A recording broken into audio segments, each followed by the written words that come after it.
So here's a good example of something that I do quite frequently with my pen tool, and that is to take an image that is really small and trace it so that I have a silhouette that I can use on a larger scale. So my example is, say I've got a friend doing a Hawaiian themed party and they have asked me to create a flyer that will be printed at 8.5 by 11 to distribute on campus. Now they want a shape of a pineapple in the background. In fact, they want this specific pineapple. They've sent me this picture.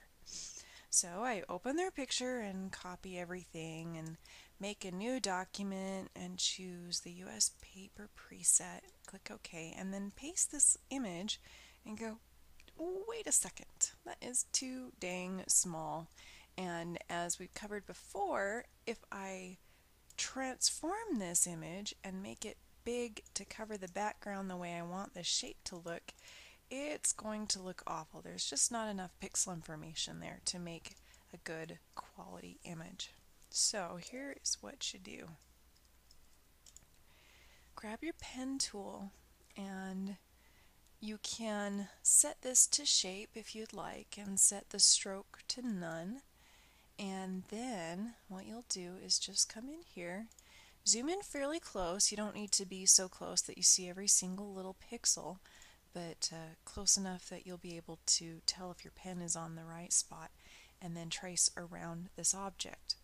So this is practice. I am going to just talk through exactly what I do around this whole pineapple, and it'll probably take a little while, and it might seem really boring, but this is just going to be good practice. So I'm going to start on this very tip by clicking once with my pen tool, which will put down a point that has no handlebars. This next area is curved, and I can put a point on this in a couple different ways. My first one is to place a curve point by clicking and dragging here on the curve, and then a corner point by single clicking down in the corner, and I can do that for pretty much each one of these. Now if I come to a spot that isn't just a single direction curve, this one for example curves a little bit in, I'm going to click and drag and then click and drag down in my corner so I can have a couple of handlebars to control. Now I'm going to hold the command key to get my direct selection arrow and readjust this point since I placed it a little bit off. Click on any point that I want to change and then command click and drag on its handles to control them. So now I want to continue my line, so I've clicked on the last point that I set. Now I can see here that it's got two Bezier handles coming out of it, so if I click once on the next corner, I'm going to get a little bit of a curve here. Instead of using my convert tool to break that, all you need to do is hit Command Z to go back a step, and then hold down your Option key, and when you hover over that point that has a couple of handlebars, you'll get a little V, upside down V by your pen. That means you can convert the outgoing line by clicking on it. So click on it once and you'll notice that one of those handles will disappear.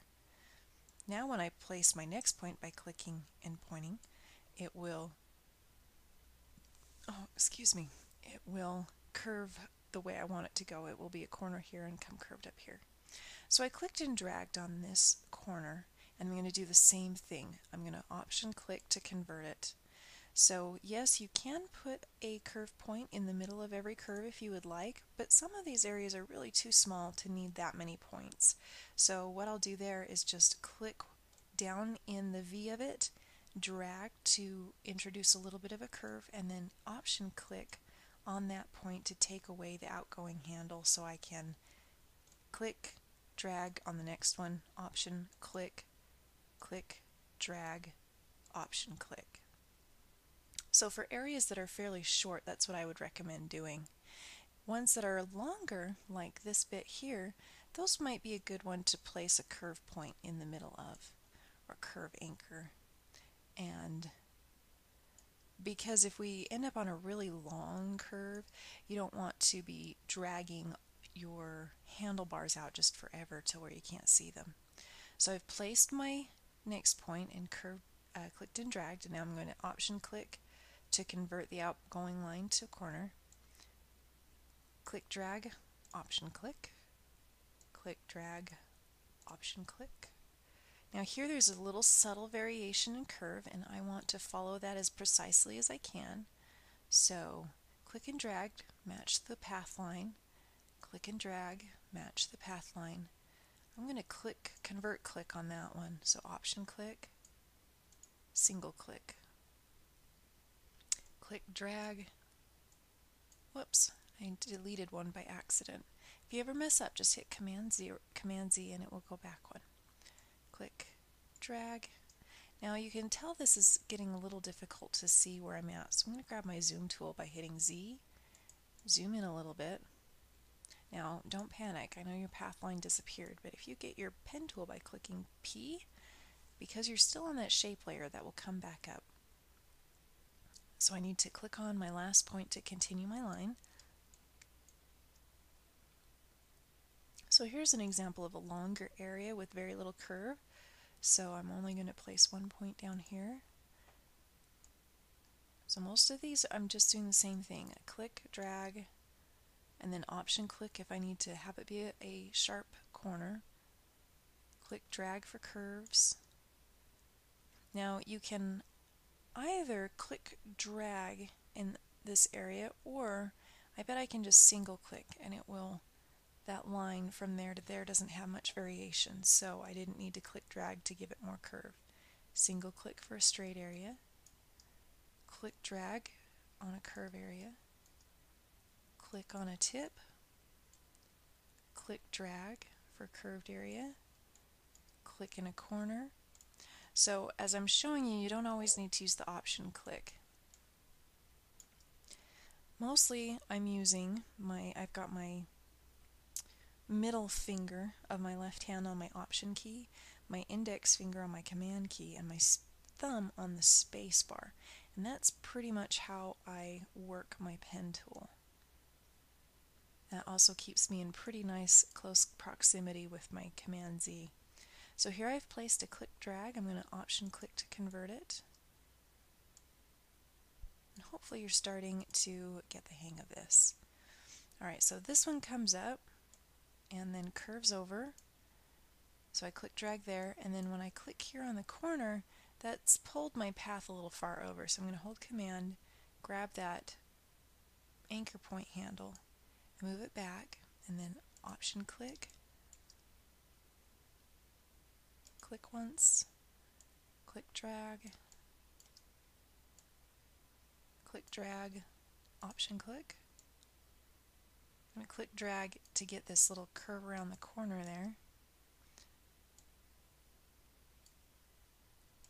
Option click, click once, click drag, option click, drag,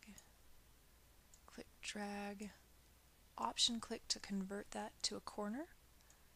Click, actually this one I'm going to Command Z and then just click down here because that's a pretty straight area. Click drag, option click, drag, click once to place a corner, option click.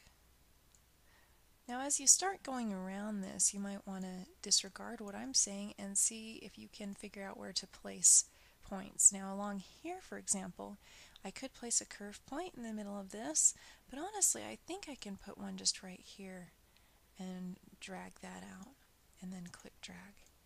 So again, kind of whatever works for you. You want to find the balance of how many spots to put down that you don't want to take additional time figuring out, okay, how can I make this entire shape with just 2 points? But it's also good not to have points all the way along. For example, let me zoom in on here a little bit more, grab my pen tool by hitting P again. If I were putting a pen tool there, a dot there, a dot there, a dot there, a dot there, a dot there, a dot there, a dot there, a dot there, dot there, dot there, and so on and so on and so on, it would become really hard for me to make this a very smooth curve, because if I select just this one dot, it only affects the line from here to here. And I want a smooth curve, and that's easiest to effect with just one point. So I'm going to take away these by hovering over them with my pen tool and clicking when I see my minus sign. And then holding down Command to white arrow, select the handlebars to affect them. Now you probably can't see it too well, but that line is starting to smooth out. Now this one, I want to grab both of these handlebars, but this one's in a little bit close. So the quick, easy way to get both those handlebars where I can see them is to just hold down my Option key so my pen turns into a convert tool. Click once and then drag on that corner. You can do it again if you need to. That did more what I wanted it to the second time. Alright, continuing on. Actually, I think I'll place this one and then delete that curve because it's kind of unnecessary.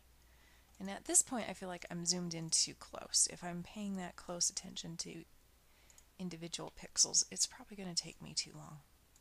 So find your comfortable working place. You want to make sure that you're able to see that you're on the edge of an object, but not be in so close that you're going around each and every pixel. Alright, so Option, well, not Option click, just click drag, Option, click drag, Option click, click. Now areas like this inside, we'll come back and get those later. So really your first point is to go around the outside of your object and get it selected.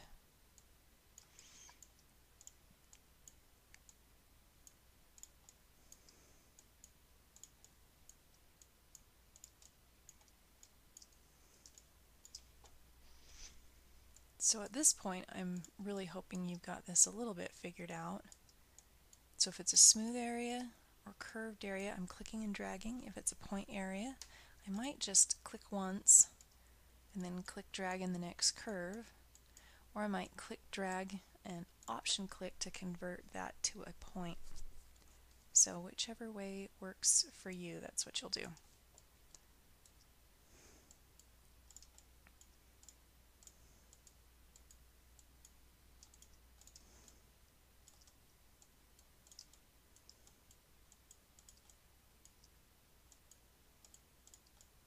Now with objects like this, just kind of a heads up, if you actually create your line a pixel or two in, that will guarantee that you don't get any of that outside white halo-y stuff, but it also won't really make a difference to what you're left with the shape.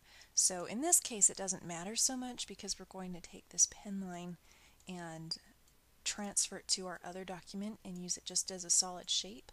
But I use this technique fairly frequently at my job when I need to extract a shape from its background. I honestly don't use my lasso tools too much. This is very useful because at any point I can save this document, close it, and walk away from it. And then I can come back and continue, where you really can't do that easily with your lasso. Also, I have frequent interruptions at work, so it's not something that I want to get into a really complex selection and then have be interrupted and lose my selection like I would have if I was using a lasso tool. Granted, there's always ways to save your lasso tool selection. This one just allows you to have much smoother selection lines, and just once it becomes a ingrained habit how to do these little command keys, I think you might find you'll do more of your selection with a pen tool. Especially once I show you how to turn it into a selection, right? Well, let's get this closed and I'll show you how to actually turn it into a marching ants selection. You can't really do that with an open path. You do need to have a closed path. A closed path, just to remind you, is when you have come full circle and you click on the very first point that you placed and it closes the path. Open paths can do kind of funky things if you're trying to make selections with them or fill them in with color. So now I'm back up to the familiar old leaves and I'm doing the exact same thing, placing a single point in a corner, clicking, dragging on smooth areas, or maybe clicking, dragging at a corner and then option clicking on it to convert it.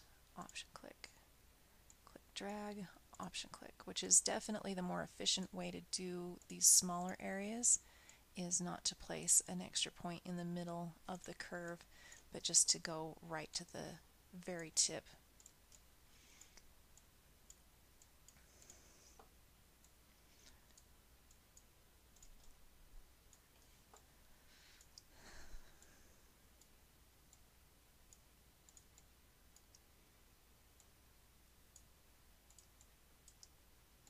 Click, drag, option click, click, drag, click once, click, drag, option click, click, drag, click, drag tiny, click once, click, click once, click, drag, click once, click.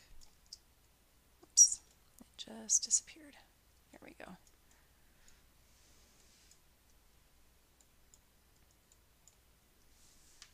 Oh, I got my navigation quick bar. Sorry if you're really confused what's going on here. Make sure you're on your shape layer and just hit your pen tool and you should be able to see those lines show up. Every time they disappear, I'm actually switching tools. Anytime you do switch tools, make sure you click on that last point that you set to say, I'm continuing this line. In your layers panel, you shouldn't be getting more shape layers. If you are, you need to delete those and go to your original or the one that has the most points set on it. Make sure you're on that layer and then use your pen tool to click over the last point that you set. And you should watch for the symbol on the tool to change either to a diagonal line or to a little square with a line through it. Both of those symbols mean that when you click there, it will continue the line.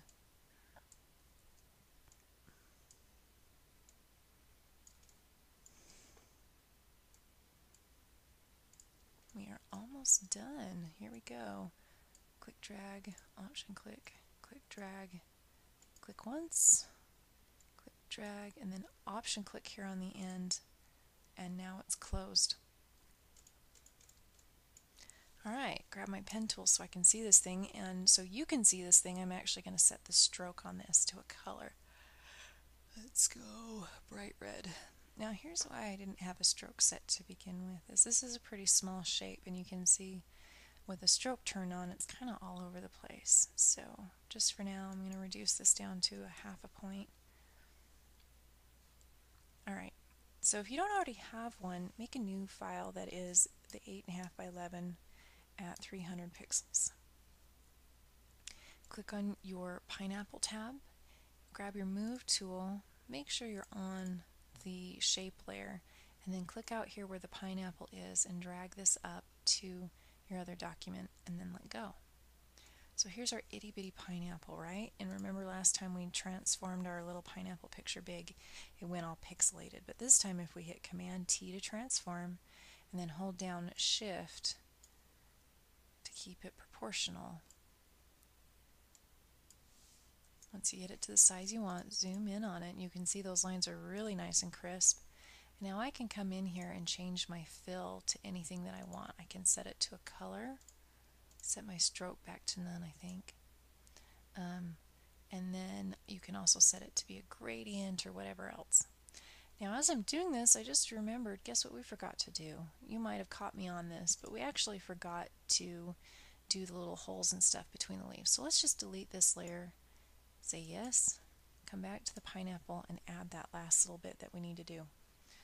Grab your pen tool and set the stroke back to 0 for now, and then zoom in pretty close over this area. Grab your pen tool.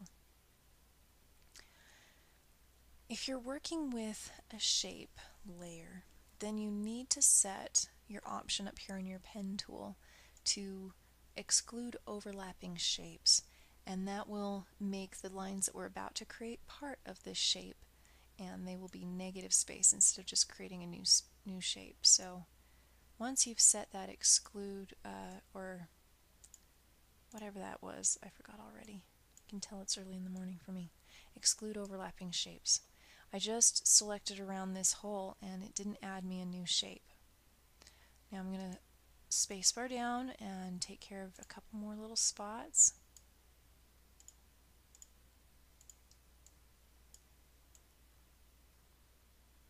I can't tell. I think that's a highlight. I don't think that's actually an empty spot. The little negative spaces in an object can sometimes really sell the idea of what it is, so those are good things to look for. And I think that was all. Okay, good practice anyway. Let's this time just turn this to a fill. Command 0 to see it all on the screen, and then grab your move tool and click and drag up to your new tab and let go. Command 0 to see the whole picture. Command T to transform. This time I'm going to hold down Shift and Option. That will keep it proportional and expand in all directions. Command minus to zoom out just a little bit more if you need more room. And hit Enter, and then you can move it around. See, this looks better now that we've got little negative areas there. So some things you do want to watch out for when making shapes like this are they're loop-de-loops, we'll call them that, and they look kind of like this. So if you grab your pen tool so you can see the lines and then command click on it, what this is the pen path has crossed itself. So I need to command click to get a hold of one of those little handlebars and actually pull it back across the line. So this is an exaggerated loop. You don't want things like that. And then pull it back in. And I think that's the only one I saw on here. They're really easy to make, especially if you use a freeform pen tool at all. Those will pop up all the time. Okay, there is your large pineapple. Save and close.